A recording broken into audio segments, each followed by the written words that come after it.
नमस्ते दोस्तों, कैसे हैं आप सब। आज मैं आपको अपनी कहानी सुनाने जा रही हूँ। मेरा नाम मीना है। मेरी उम्र 24 साल है। मैं एक छोटे से गांव में रहती हूँ जहाँ सुबह घास पर ओस चमकती है और शाम को गायों की घंटियाँ बजती हैं। मैं वैसी लड़की हूँ जो बाहर से साधारण लगती है, पर अंदर से थोड़ी अलग हूँ। मेरी काया भरपूर है, कंधे चौड़े, कमर पतली और चलते वक्त वो हल्की सी लहर जो लड़कियों में होती है जब वो खुद को जान जाती हैं। आंखें गहरी, होंठ थोड़े मोटे, और जब मैं हंसती हूँ तो गालों पर दो छोटी सी लकीरें पड़ जाती हैं। लोग कहते हैं कि मेरी आवाज़ में मिठास है, और जब मैं बात करती हूँ तो थोड़ा सा शरारत भरा लहजा भी आ जाता है। पर मैं बहुत घरेलू हूँ, माँ बाप की इज्जत करती हूँ और परिवार के लिए कुछ भी कर सकती हूँ। मेरी बड़ी बहन रीता की शादी को 3 साल हो चुके हैं। उनके पति मेरे जीजा अर्जुन भैया शहर के एक बड़े बैंक में मैनेजर हैं। उनका घर हमारे गांव से बस आधा घंटा की दूरी पर है। पक्की सड़क के किनारे, 2 मंजिला, ऊपर छत पर हवा अच्छी आती है। बहन रीता थोड़ी नाजुक किस्म की है, इसलिए अक्सर वो मायके आ जाती है आराम करने। तब मैं उनके घर चली जाती हूँ, घर संभालने और भैया की मदद करने। शुरू शुरू में सब सामान्य था। भैया मुझे मीना बेटी कहकर पुकारते थे, पर धीरे धीरे बातें बदलने लगीं।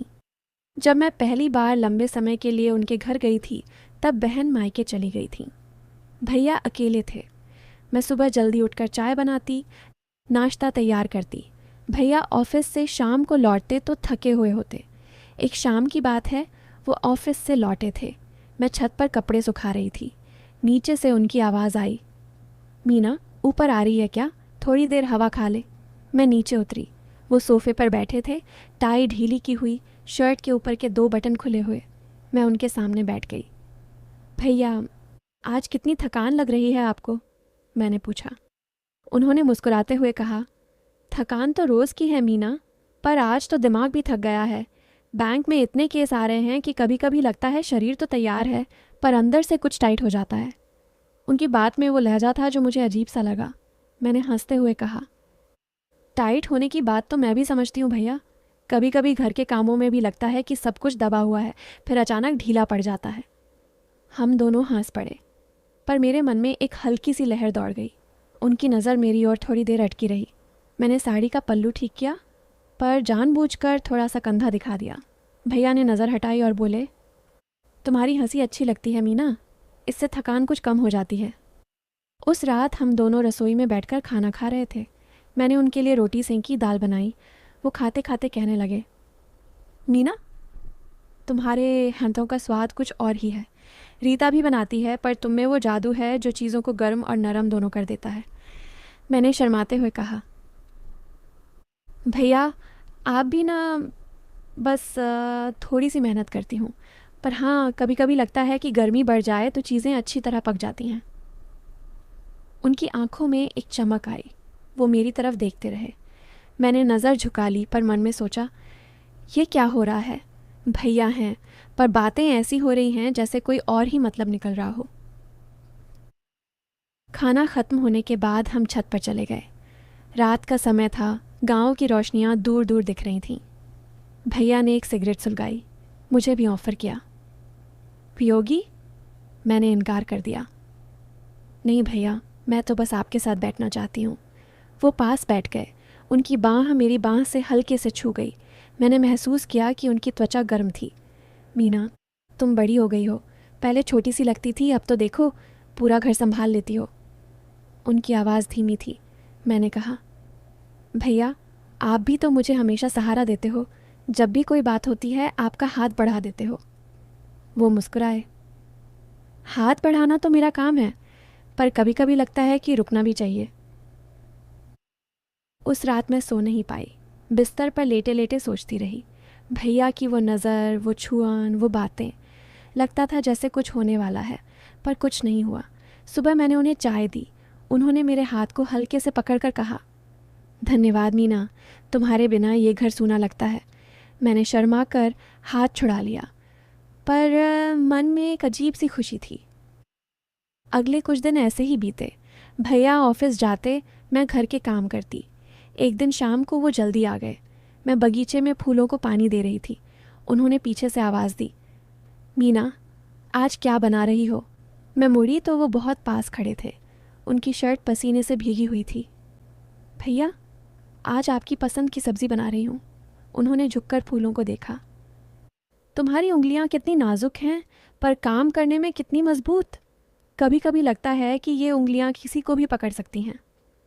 मैंने हंसते हुए कहा, पकड़ने की बात तो आप ही करते हो भैया, मैं तो बस सहारा देती हूँ। उस शाम हम दोनों बगीचे में ही बैठ गए। उन्होंने मुझे अपनी बैंक की एक कहानी सुनाई, कैसे एक क्लाइंट ने उन्हें परेशान किया। मैं ध्यान से सुन रही थी।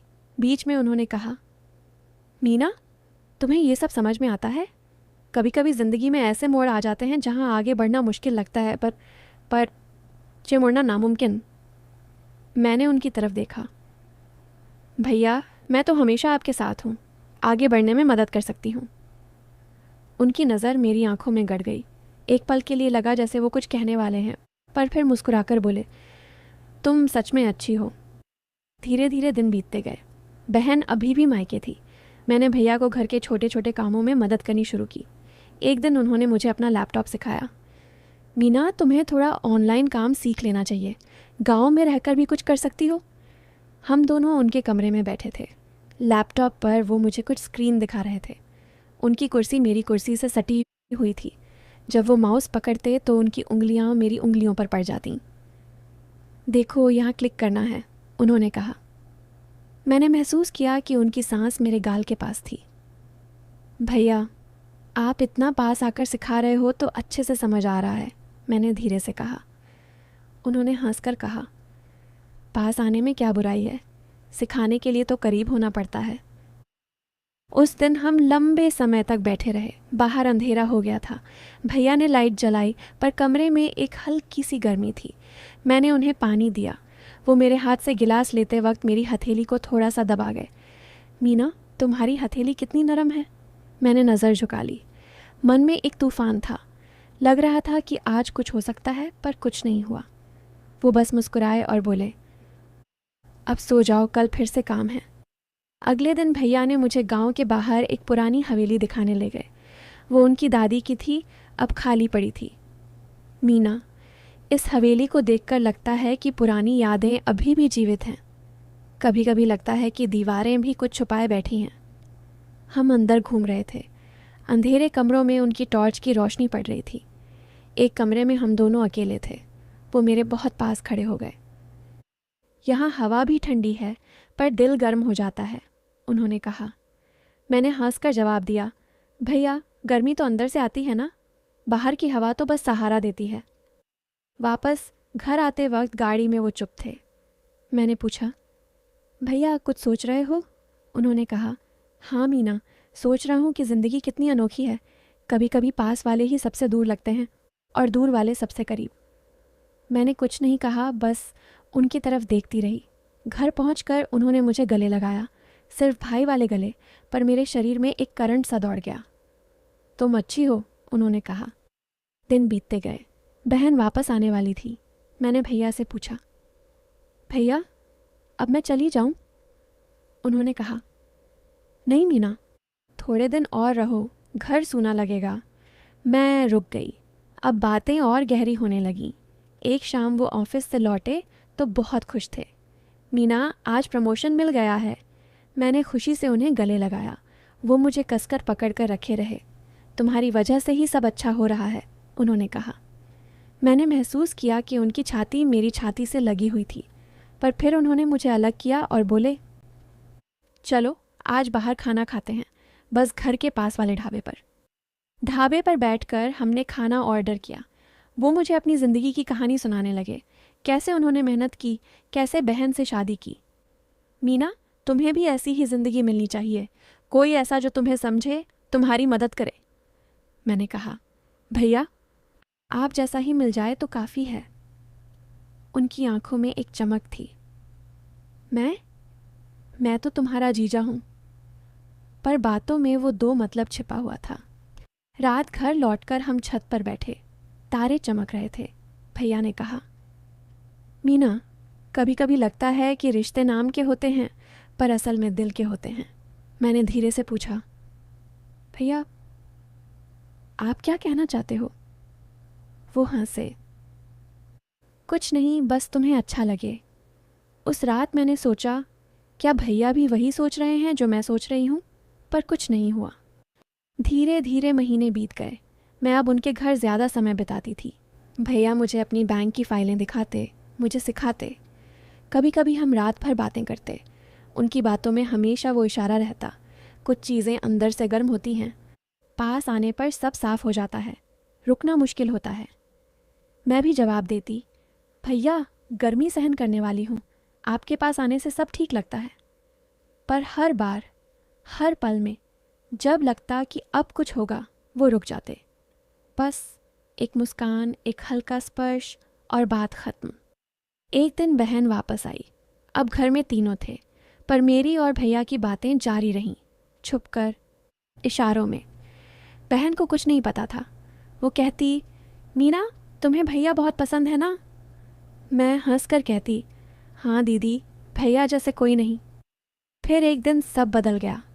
भैया ने मुझे बुलाया, मीना बैठो, मैं तुमसे एक बात कहना चाहता हूँ। मेरा दिल तेज़ धड़क रहा था, लगा कि आज वो कुछ कहेंगे। वो बोले, तुम्हें याद है वो पुरानी हवेली? मैंने उसे देखा था। अब मैंने फैसला किया है कि उसे सुधार कर तुम्हारे लिए एक छोटा सा बिजनेस शुरू करूँगा। तुम वहाँ हर्बल प्रोडक्ट्स बनाओगी, गाँव की जड़ी बूटियाँ, मसाले, मैं तुम्हें पूरा सपोर्ट करूँगा। मैं स्तब्ध रह गई। भैया ये? उन्होंने मुस्कुराते हुए कहा, मीना मैं तुम्हें हमेशा से बेटी की तरह देखता हूँ। तुम्हारी मदद करना मेरा फ़र्ज़ है।